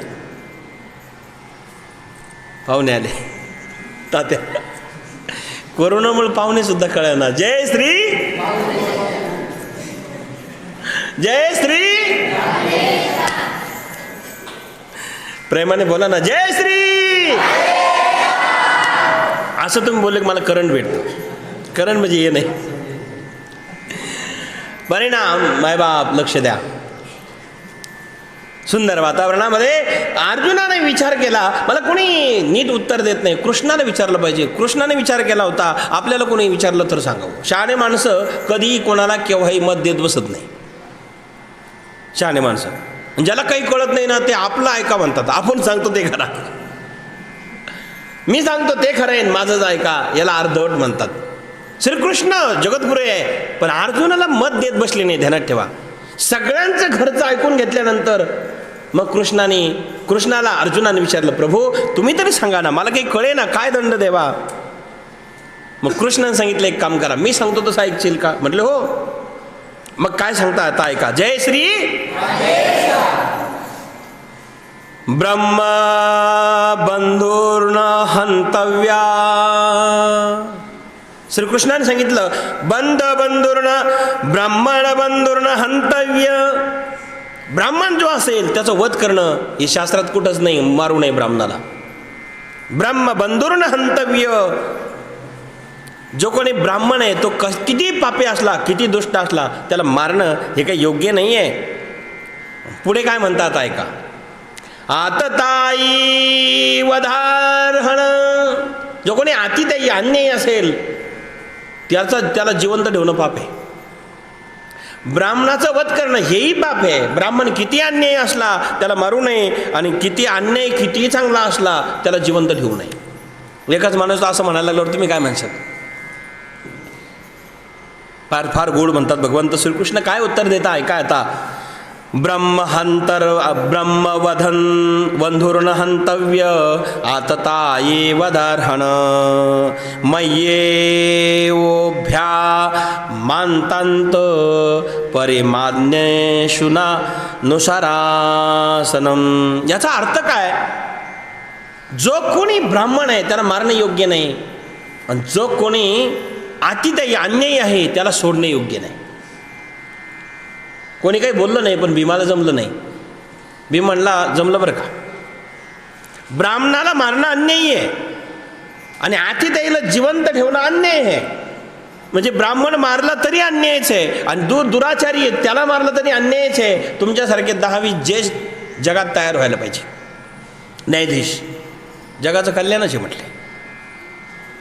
भीम काय म्हटला, तुमच्यासारखे न्यायाधीश पाहिजे, आणि म्हणजे जगाचं कल्याणच आहे, कारण नीट बोलतच नाही.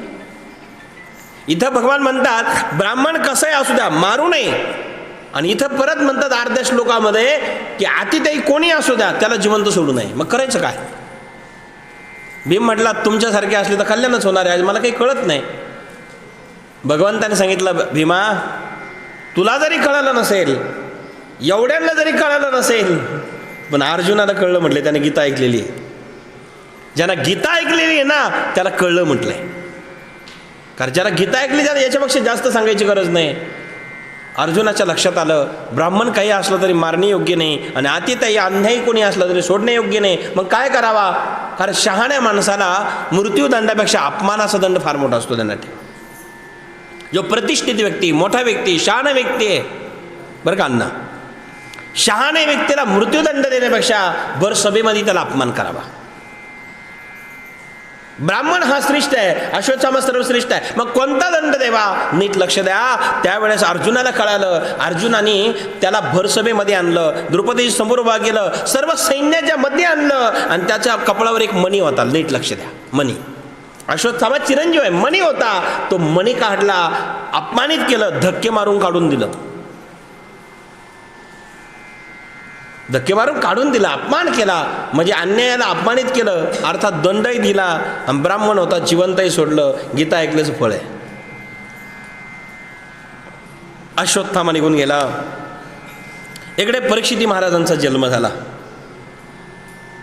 आणि परीक्षिती महाराज जन्म झाल्यानंतर भगवान श्रीकृष्णाकडे बघून कोणाकडे बघितलं तरी हसत नव्हते, कोणाकडे बघितलं तरी हसत नव्हते. राजा परीक्षितीला बघितल्या राजा परीक्षितीने कृष्णाला बघितलं आणि हसायला सुरुवात केली. किलकिल हसायला लागला. आतापर्यंत कोणाच्या मांडीवर द्यावा ते ताईटच पाहायचं बाळ. असं कोणाकडे पाहिलं नाना ते बाळ ताईट पाहत होतं, असं हसत नव्हतं. सगळ्यांकडे पाहिलं. असं का करत होता? कारण ते बाळ विचार करत होतं मला गर्भात कोणी वाचवलं, तो का दिसत नाही? जो गर्भात मला वाचवण्याकरता आला होता तो का दिसत नाही? आणि ज्याने मला वाचवलं तो भेटला आणि कृष्णाच्या मांडीवर दिला. तो किलकिल हसायला लागला. ह्योच आला होता, हाच होता मला वाचवण्याकरता आलेला. त्याचं नाव परीक्षिती ठेवण्यात आलं. अरे परीक्षा केली ना, कृष्णाला ओळखलं. परीक्षिती म्हणजे काय? जन्मातच ज्यांनी परीक्षा केली, हाच आहे ईश्वर मला कळाला, हाच आहे. एक किती आश्चर्याची घटना आहे बघा ना. ओळखलं त्यांनी आणि मग त्याचं नाव परीक्षिती ठेवण्यात आलं. एक घटना अशी घडली, त्याचं नाव, दुसरं नाव आहे विष्णुरात. एक नाव दुसरं विष्णुरात आहे. विष्णुरात का? विष्णूने ज्या रात्री ब्रह्मास्त्र आलं होतं, गर्भात रक्षण केलं, त्याचं नाव विष्णुरात. जगविख्यात नाव आहे ते परीक्षिती. लहानचे मोठे होऊ लागले. इकडे मात्र अत्यंत आनंद आहे. परीक्षिती महाराजांचं जन्म झालेला आहे. सुंदर वातावरण आणि परीक्षितीचं नामकरण विधी झाला.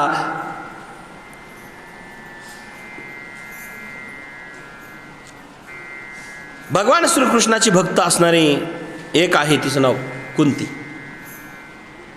कारण कुंतीने कोणत्याही प्रसंगामध्ये दुःख मागितलेलं आहे. सख्खी आत्या आहे पण नातं धरत नाही. नात्याने आत्या आहे, कृष्ण भाचा आहे, तरी पण बाचाईपेक्षा भगवान कृष्णाची कुंती भक्त आहे.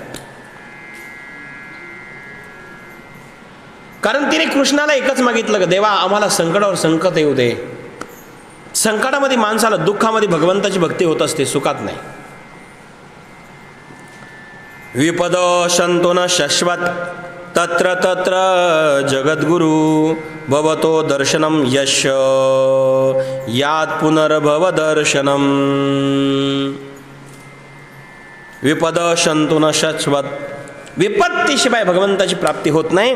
भगवंताची भक्ती कुंतीने मागितली आणि भगवान परमात्म्याने आशीर्वाद दिला. आजची कथा या ठिकाणी विराम हो घेत आहे. बोलो जय श्री. उद्या कुंतीने श्रीकृष्णाला काय काय मागितलं आणि कुंतीचा आणि भगवंताचा संवाद काय झाला ते उद्याच्या कथेमध्ये आपण सांगूया. जय श्री राधे.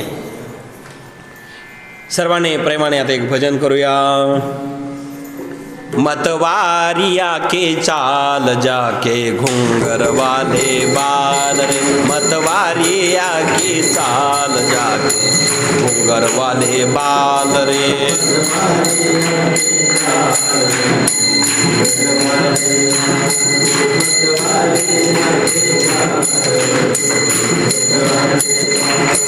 मतवारिया की चाल जाके वाले बाल रे मतवारिया की चाल जाके घुंगर वाले बाल रे मतवारिया की चाल जाके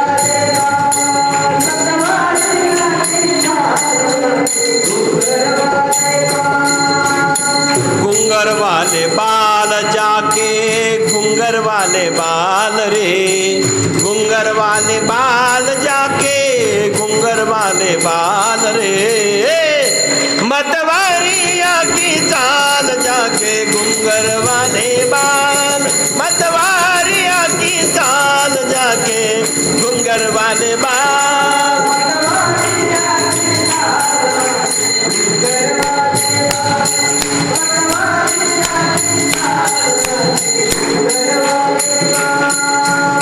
घुंगर वाले बाल जाके घुंगर वाले बाल हे बघा सर्वजण टाळी वाजून सर्वजण म्हणा कारण भागवत कथेचा आजचा तिसरा दिवस समाप्त होत आहे आणि आनंदाचं वातावरण आहे अडबगनाथाच्या दरबारात आहे सुवर्ण संधी आहे कारण कोणाला पुढच्या वर्षी राहू की नाही गॅरंटी नाही म्हणून भजन करा मतवारिया की चाल जाके घुंगर वाले बाल मतवारिया की चाल जाके घुंगर वाले बाल रे जय हो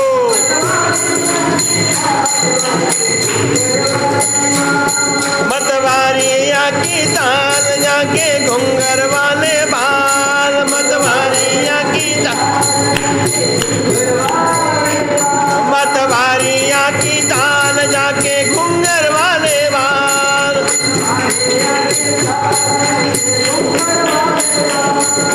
घुंगर वाले बाल जाके घुंगर वाले बाल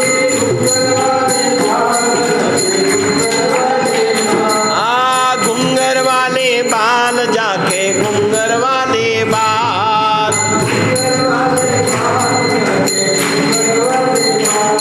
मतवारिया की चाल जाके घुंगर वाले बाल रे मतवारिया की चाल जाके घुंगर वाले बाल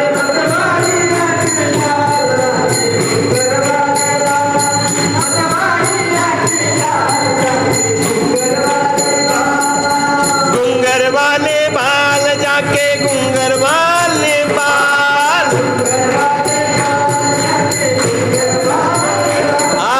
घुंगर वाले बाल जाके घुंगर वाले भिंडरा घुंगर वाले बाल घुंगर वाले बाल जाके घुंगर वाले बाल घुंगर वाले बाल जाके घुंगर वाले बाल मतवारिया की ताल जाके घुंगर वाले बाल रे मतवारिया की ताल जाके घुंगर वाले बाल रे जय जवारिया की ताल जाके घुंगर वाले बाल मतवारिया की ताल जाके घुंगर वाले बाल मतवारिया की ताल जाके घुंगर वाले बाल मतवारिया की ताल जाके घुंगर वाले बाल वारिया की ताल जाके घुंगर वाले बाल मतवारिया की ताल जाके घुंगर वाले बाल मतवारिया की ताल जाके घुंगर वाले बाल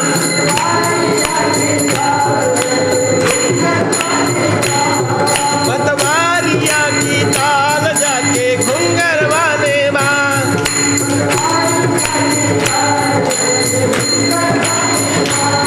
मतवारिया की ताल जाके घुंगर वाले बाल मतवारिया की ताल जाके घुंगर वाले बाल